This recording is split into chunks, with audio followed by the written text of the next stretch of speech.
महातेजस्वी दृढ़ संकल्प वाले अर्जुन ने उस प्रदेश में तपस्या में संलग्न होने के लिए स्थान चयन किया और कुशा की लंगोटी लगाई। कुशा बहुत दुखद होता है, छू जाए तो त्वचा को चीर दे। लंगोटी लगाई और एक दंड समीप में रख लिया और अपने गांडीव धनुष और तूणीर को वृक्ष की डाल पे से टांग दिया और हाथ जोड़कर भगवान शंकर की स्तुति करके निरंतर भजन में लग गए। 1 मास तक 3 दिन 3 रात कुछ नहीं खाना, उसके बाद सूखा पत्ता लेकर के पाना। दूसरा मास 6 रात के बाद कोई फल ले लेना। तीसरा महीना 15 दिन 15 रात व्यतीत होने के बाद एक बार कुछ फल ले लेना। चौथे महीने में केवल जल पीकर रहना, फिर जल भी छोड़कर केवल वायु श्वास बस।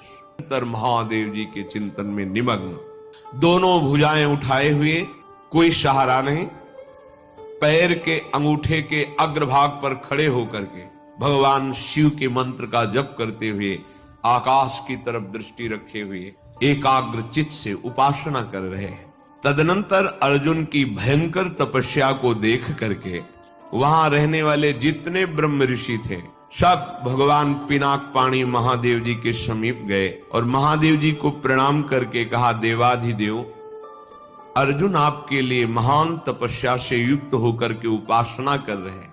हिमालय के पृष्ठभाग में स्थित होकर ऐसी उग्र तपस्या कर रहे हैं कि यदि आपने उनको सांत्वना न दी जो वो चाहते हैं तो दिशाओं में आग पैदा हो जाएगी उनके तप से। हे देव देवेश्वर, हम लोग कुछ समझ नहीं पा रहे हैं कि उनको कैसे शांत करें। वे अपनी तपस्या का संताप प्रकट कर रहे हैं। हम महर्षि जन चिंतित हैं कि यदि वो ऐसी तपस्या में रहे तो आग पैदा हो जाएगी। जैसे ध्रुव जी ने अपनी प्राणवायु बंद कर ली तो त्रिभुवन की प्राणवायु बंद हो गई, तत्काल भगवान को आना पड़ा। पवित्र चित्त वाले इन महर्षियों की जो सदा सबको सुख देने में तत्पर रहते हैं, उनकी बात सुनकर भगवान देवाधिदेव महादेव ने कहा, महर्षियों मुझे पता है, तुम विषाद मत करो।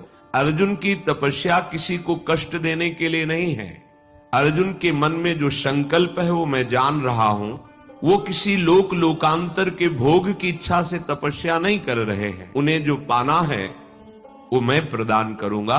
तुम सब शांत चित्त होकर अपने अपने भजन में लगो जाकर। भगवान शंकर का ये वचन सुनकर जितने ब्रह्मर्षि आए हुए थे सब प्रणाम करके अपनी अपनी कुटिया को गए। उन महात्माओं के चले जाने के बाद सर्व पापहारी पिनाक पाणी देवाधिदेव भगवान शंकर किरात वेश धारण किया, दिव्य कांति धनुष बाण धारण किए हुए, मृग चर्म धारण किए हुए, और भगवती उमा भी उसी भेष में साथ में, और साथ में उमा के साथ बहुत सी देवियां और महादेव जी के साथ उनके गण, पर सब किरात वेश में। जे ही भगवान शिव इस वेश में वन में प्रवेश किए तो सारा वन शांत हो गया। खग मृग पशु पंछी वायु जल सबका कोलाहल शांत हो गया, आवाज बंद। एक घुरघुराहट सुनाई दी उस अर्जुन को।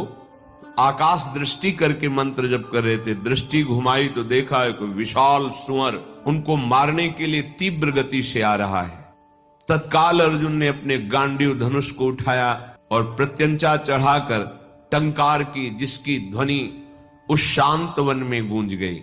अर्जुन ने कहा, ऐ शुकर, मैं तपस्या में लगा हूं, किसी को कष्ट नहीं दे रहा हूं, फिर भी मुझे मारना पड़ेगा क्योंकि तू बिना अपराध के मुझे मारने के लिए आ रहा है। सुदृढ़ धनुष वाले अर्जुन को प्रहार के लिए उद्यत देखकर किरात रूपधारी भगवान शिव ने सहसा रोका। ऐ वीर, इस शूकर को मैंने पहले शिकार रूप में निश्चित कर लिया है, तुम अपना बाण मत चला देना।